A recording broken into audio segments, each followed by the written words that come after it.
Okay, now we are going to check how to take the output from the for the first second experiment, that is low pass filter. So how we are going to do is we'll be fixing the frequency in the function generator, and this is a low pass filter. I hope you can able to see the function generator here. Okay, we have to change here. The 100 is fixed. 100 is the frequency which is set, and we have to change the frequency.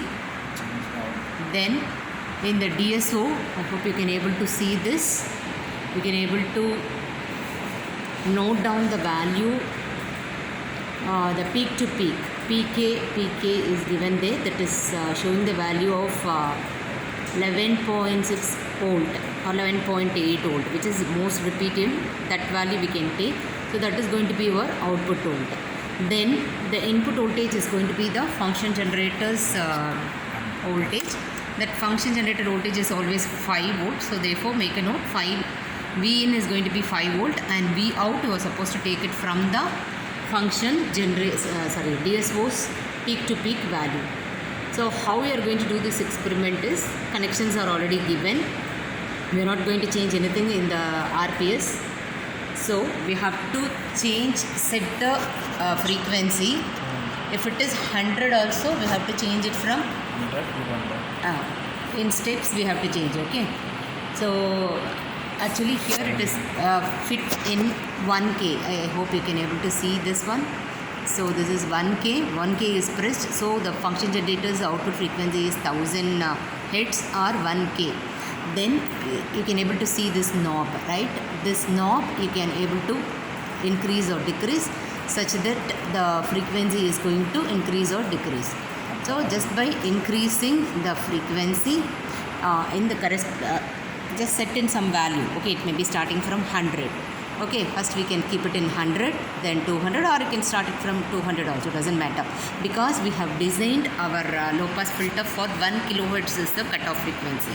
So you can start it from 100 Hz, right? So 100 Hz can be kept, and corresponding output voltage, it is not 100, it is 100 or 800. 800 correct? 100. We'll keep it in 100 first, just for a sample. Yeah, 79, almost equal to some 80 Hz is the frequency, and the corresponding output voltage is 16.2. Okay, then we have to increase to, we are increasing to some other value. It is increased to some 400 Hz. 400 Hz. Now the corresponding output is 18 volt. Okay, 18.8 is the corresponding voltage. So similarly we have to increase up to 1K. We are supposed to take the reading by varying between starting from 100, 200, 400, 500 you are supposed to take. And after 1K also we are supposed to take the reading in order to find whether your circuit is working properly. So 600 is last time 800 na?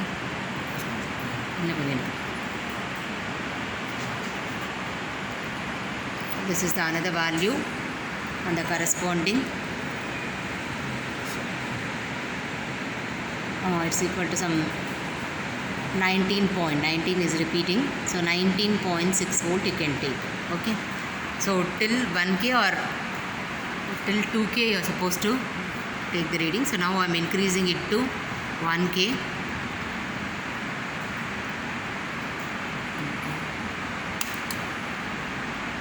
This is 2.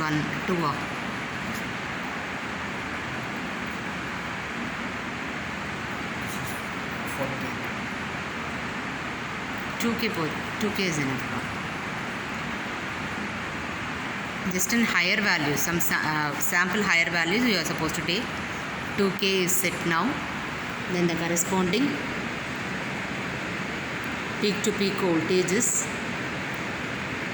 21 point or 23.2 is the corresponding peak to peak voltage. So this is how you have to take the readings. Okay, I'll show the readings to you.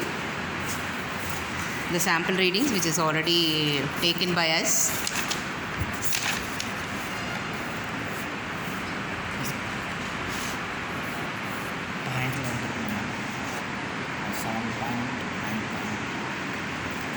Okay, this is the values which is taken, and then how to calculate the gain. For calculation of gain, you have to use the formula 20 log base 10 of V naught by V in. V in already I mentioned 5 volt is V in, and V naught is, that is output voltage, is nothing but the voltage which we observed from the DSO. Okay, so corresponding values you are supposed to, so this is the correct samples. I'll share these readings with you, but you must know how to take the values, that's important. Okay, so then you have to coming back to the calculations, what we are going to do is you have to calculate this gain, corresponding gain values using the formula 20 log base 10 V naught by V in. So V naught is this one and V in is 5 volt, right? So you can able to calculate this. Then you have to plot the semi-log graph, that is graph with respect to in frequency, and frequency is going to be in x-axis and the magnitude is going to be in y-axis, as usually we'll be doing in Bode plot and all the similar thing. Then you are supposed to get your model graph like this. Okay, so that is if you are going to increase beyond your cutoff frequency, and how we calculated our cutoff frequency is, that's again it's given here. This is the formula, right? First order filter. So we are going to keep our cutoff frequency is 1 kilohertz. So after this 1 kilohertz, your gain should decrease, so that we are asking you to choose the value more than 1 kilohertz. I already mentioned, no. So increase the value more than 1 kilohertz in the function generator. That is the ultimate aim of that.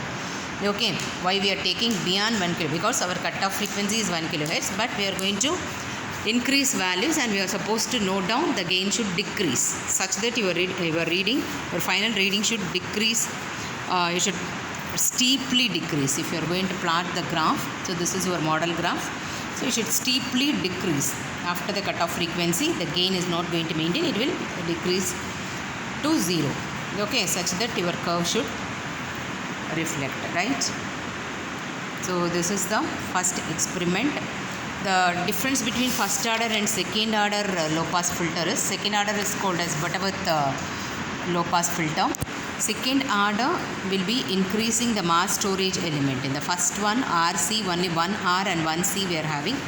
The second order, in the sense we are supposed to increase one more RC, that is mass storage element is increased, then order of the system is going to increase. That already you people know while studying your control systems and all, right?